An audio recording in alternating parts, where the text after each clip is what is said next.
जब हम सोने के गहने पहनते हैं तो काफ़ी लोगों की ये शिकायत आती है कि वो मुड़ जाते हैं, या फिर अगर हम बात करें कि जो कलर है गोल्ड का वो निकल जाता है, अगर हम वैसे बात करें कि टेढ़े हो जाते हैं। तो आज आज इन्हीं बातों के बारे में बात करेंगे कि अगर आप डेली यूज़ के लिए अगर गोल्ड यूज़ कर रहे हैं तो आपको कितने कैरेट का बाय करना चाहिए, अगर आप शादी पर्पज़ के लिए बाय कर रहे हैं तो आपको क्या करना चाहिए, और अगर आप नॉर्मली डायमंड ज्वेलरी अगर खरीद रहे हैं तो उनको क्या करना चाहिए। तो आशीष जी, सबसे पहले तो मैं, चलो मैरिज पर्पज़ के लिए बाद में आऊँगा, सबसे पहले हम बात करते हैं कि अगर मैं जैसे फॉर एग्जांपल डेली यूज़ के लिए ज्वेलरी खरीद रहा हूँ तो मुझे कितने कैरेट की यूज़ करनी चाहिए, कैसी ज्वेलरी लेनी चाहिए, और कैसा उसके अंदर डिज़ाइन होना चाहिए कि ये मुड़े ना और ये हार्ड थोड़ा सा रहे, जिसमें हमारे को ये सारी कलर फेड की प्रॉब्लम ना आए। देखो विनय जी, जितना ज्यादा प्योर सोना होगा उतना सॉफ्ट होगा। तो देखो 24 कैरेट की ज्वेलरी नहीं बनती है। अगर ऐसा कोई आपको बोलता है तो वो लंबे समय नहीं चलेगी, वो बिल्कुल मुड़ जाएगी।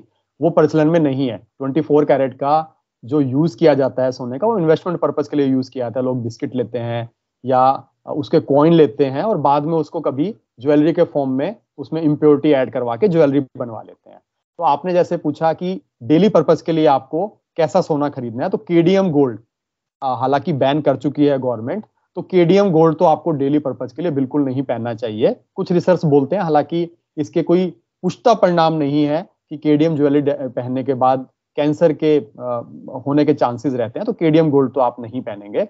इसके अलावा जैसे आपने बोला कि मुड़ जाते हैं सोना या कलर फेड हो जाता है, तो कलर सोने का कभी फेड नहीं होता है अगर आप जितने कैरेट का ले रहे हैं। व्हाइटनेस जो होती है सोने में, वो अगर जितनी इम्प्योरिटी आप ऐड करते चले जाओगे, जैसे 18 कैरेट की मैं बात करूं, 14 कैरेट की बात करूं, तो वो बेसिकली इम्प्योरिटी ऐड करने के बाद या व्हाइटनेस आ जाती है। और अगर आपको सोने में पीलापन पसंद है तो लोग 22 कैरेट का सोना खरीदते हैं। तो डेली पर्पज के लिए मैं बोलूंगा, थोड़ा आपको आपको काफी ज्यादा यूज करना होता है, तो मैं बोलूंगा हार्ड सोना पहनना आपके लिए अच्छा रहेगा।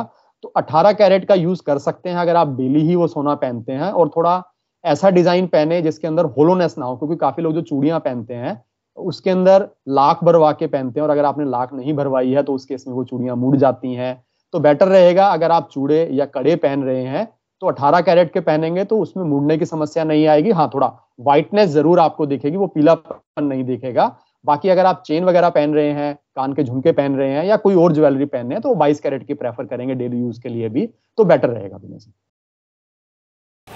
तो आशीष जी, ये तो बात होगी डेली यूज़ की। अगर मैं जैसे मैरिज की बात करूं, उसके अंदर हम 18 कैरेट का मार्केट में रिवाज नहीं है या फिर लोग नहीं खरीदना पसंद करते, तो अगर मैं मैरिज पर्पज़ के लिए अगर सोना खरीदता हूं, या फिर रिश्तेदारों को भी सोना काफ़ी दिया जाता है, ये डायमंड भी लोग काफ़ी खरीदते हैं शादी में कि जो हमारी रिंग है या नेकलेस है वो भी कई बार डायमंड का यूज़ किया जाता है। तो डायमंड, या फिर अगर मैं मैरिज पर्पज़ के लिए अगर मैं बात करूं तो उसमें किस तरह का सोना हमारे को खरीदना चाहिए। बिल्कुल सही कहा विनय जी, क्योंकि शादी एक त्योहार की तरह होता है, रिश्तेदारों को गिफ्ट भी करते हैं उस समय पर। तो बेटर रहेगा 22 कैरेट का सोना ही ज्वेलरी बनवाएं, क्योंकि वो डेली यूज के लिए नहीं होता है। आप उसको कभी कभी अच्छे डिजाइन के साथ आप उसको गिफ्ट करते हैं अपनी बेटी को, बहनों को या रिश्तेदारों को। तो क्योंकि उसमें थोड़ा पीलापन भी आता है, लगता भी है कि वो गोल्ड है। तो 22 कैरेट, बिल्कुल 22 कैरेट का ही आप सोना लेंगे शादी पर्पज के लिए, तो आपके लिए बेटर रहेगा। मैं तो बोलूंगा आप 23, 20, 18 कैरेट इनमें से कोई भी चुनाव ना करें। 18 कैरेट सिर्फ और सिर्फ डेली पर्पज के लिए, और 22 कैरेट आप मैरिज पर्पज के लिए या गिफ्टिंग के लिए, गहने के लिए यूज करेंगे। अच्छे डिजाइन भी आपको मिल जाते हैं 22 कैरेट में, क्योंकि काफी ज्यादा प्रचलन में है। फिर आपने बात करी डायमंड ज्वेलरी की, विनय जी। तो डायमंड ज्वेलरी के लिए 18 कैरेट बेटर रहता है, क्योंकि वहां पर जैसे मैंने बोला हार्डनेस आ जाती है सोने में। और डायमंड क्योंकि महंगा होता है, हालांकि अब जो है डायमंड सस्ता हो गया है, 30% के आसपास उसके दाम गिर गए हैं जब से लैब ग्रोन डायमंड पिक्चर में आया है।